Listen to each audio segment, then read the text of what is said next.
नमस्कार दोस्तों, स्वागत है आपका इस न्यू वीडियो में। इस वीडियो के थ्रू हम लोग इंग्लिश वोकैबुलरी के इंपॉर्टेंट क्वेश्चन डिस्कस करने वाले हैं जो कि आपके सारे एग्जाम्स के लिए इंपॉर्टेंट है। तो पहले मैं आपको 5 सिनोनिम कराऊंगा, उसके बाद 5 एंटोनिम्स, उसके बाद मैं आपको 5 वन वर्ड सब्स्टिट्यूशन कराऊंगा। तो पहला क्वेश्चन है आपका, choose the synonym of defamation. Choose the synonym of defamation. देखिए, डिफेमेशन का मतलब होता है किसी को बदनाम करना या किसी को नीचा दिखाना। तो देखिए, रिस्पेक्ट का मतलब क्या होता है? इज्जत करना। और इंसल्ट का मतलब क्या होता है? बेइज्जत करना। तो सिंपल सा है, option number B is the correct answer, insult. ठीक है, डिफेमेशन का मतलब क्या होता है? बदनाम करना। और इंसल्ट का मतलब भी सेम होता है। चलिए अगले क्वेश्चन की तरफ बढ़ते हैं। Choose the synonym of assimilate. Choose the synonym of assimilate. देखिए, एसिमिलेट का मतलब होता है अपनाना। जैसे किसी भी चीज़ को आप अपनाते हो तो उसको कहते हैं एसिमिलेट। तो उसका सेम मीनिंग क्या होता है? सेम मीनिंग होता है आपका ऑप्शन नंबर सी, एब्जॉर्ब। ठीक है, next question, choose the synonym of liberty. Choose the synonym of liberty. देखिए, लाइबर्टी का मतलब होता है आज़ादी। जैसे आप अभी हमारा भारत देश आज़ाद हो गया, स्वतंत्र हो गया, तो ठीक है, इसको कहते हैं लाइबर्टी का मतलब होता है स्वतंत्रता। तो यहाँ से आपको कौन सा रिलेट लग रहा है? तो देखिए ऑप्शन नंबर डी, फ्रीडम का मतलब क्या होता है? जैसे आपको और हमें हर चीज़ की फ्रीडम दी गई है भारत देश में, तो उसका मतलब क्या हुआ? Liberty is also known as freedom. Option number D is the correct answer. तो बहुत लोगों ने बोला था कि सर इंग्लिश के वीडियोस लाओ वोकैबुलरी के, तो आप लोग के लिए स्पेशल वीडियो है ये, और अब वीडियो डेली बेसिस पे आएगी। Next question, choose the synonym of cherish. Choose the synonym of cherish. देखिए, चेरिश का मतलब होता है अच्छा लगना। अगर कोई भी आप काम करते हो या कुछ भी करते हो तो वो आपको अच्छा लगता है, तो उसी का मतलब होता है चेरिश। तो आपको उसका सेम मीनिंग बताना है। देखिए, आपको कुछ अच्छा लगता है तो आप उसको अप्रिशिएट करते हो। जैसे कहीं आप अगर खाने गए या फिर कोई पार्टी में गए तो वहाँ आपको डेकोरेशन अच्छा लगा, खाना अच्छा लगा, तो उस वेटर को या फिर उस सजाने वाले को आप क्या करोगे? अप्रिशिएट करोगे, उनके हार्डवर्क को, उनके टैलेंट को। ठीक है, option number D is the correct answer for synonym of cherish. Next question is, choose the synonym of comprehend. Choose the synonym of comprehend. देखिए, कॉम्प्रीहेंड का मतलब होता है समझ। अगर आपको किसी भी चीज़ की समझ हो तो उसको हम कहते हैं कॉम्प्रीहेंड। तो आपको सेम मीनिंग बताना है कॉम्प्रीहेंड का। तो देखिए ऑप्शन नंबर बी, अंडरस्टैंड का मतलब क्या होता है? समझ। ठीक है, अगर आप कोई भी चीज़ समझते हो तो आपसे पूछा जाता है आर यू अंडरस्टैंड, तो ऑप्शन नंबर बी करेक्ट हो जाएगा। एग्री का मतलब तो क्या होता है? हाँ करना, ये नहीं होगा। Option number B, understand is the correct answer. So the next question is, choose the antonym of wrath. Choose the antonym of wrath. देखिए, अभी आपने सेम मीनिंग बताया, अब आपको उल्टा बताना है। Antonym is also known as opposite. तो आपको व्रैथ का अपोजिट बताना है। तो मैं आपको बता देता हूँ, व्रैथ का मतलब होता है क्रोध, गुस्से वाला।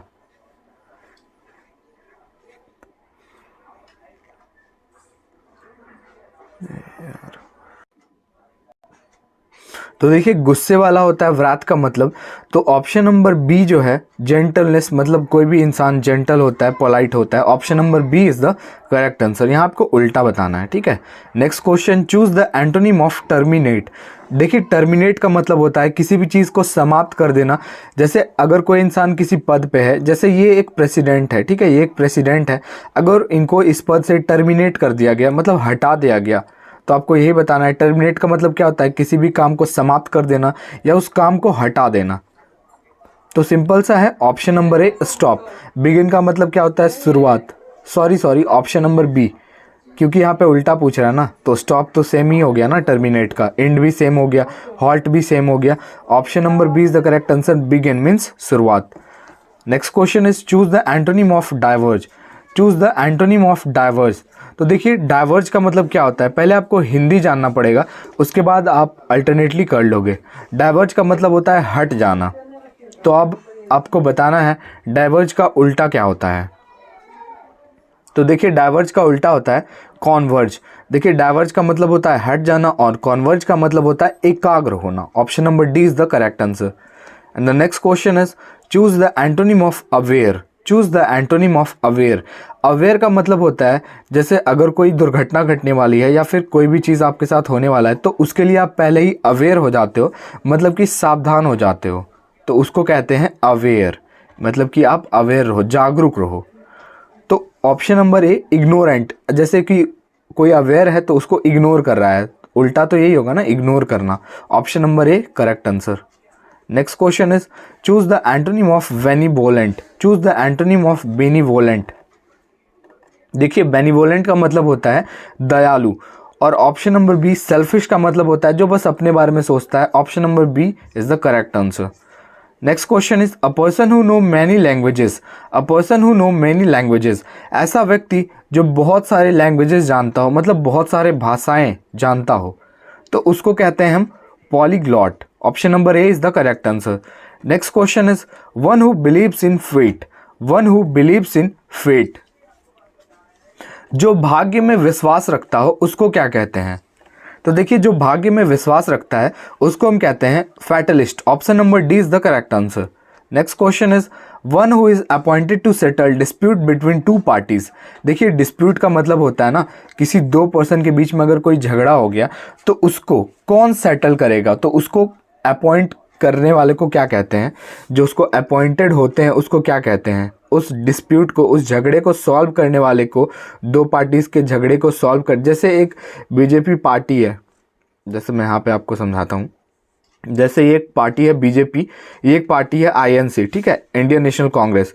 तो इस दोनों में अगर झड़प हो गई किसी भी बात को लेकर, टू पार्टीज हैं, ये दोनों पार्टीज हैं, तो अगर कोई झड़प हो गई तो इसको कौन सॉल्व करेंगे? तो देखिए इसको सॉल्व करते हैं आपके आर्बिट्रेटर, जिसको हिंदी में पंच बोला जाता है, गांव में भी होता है ना सरपंच।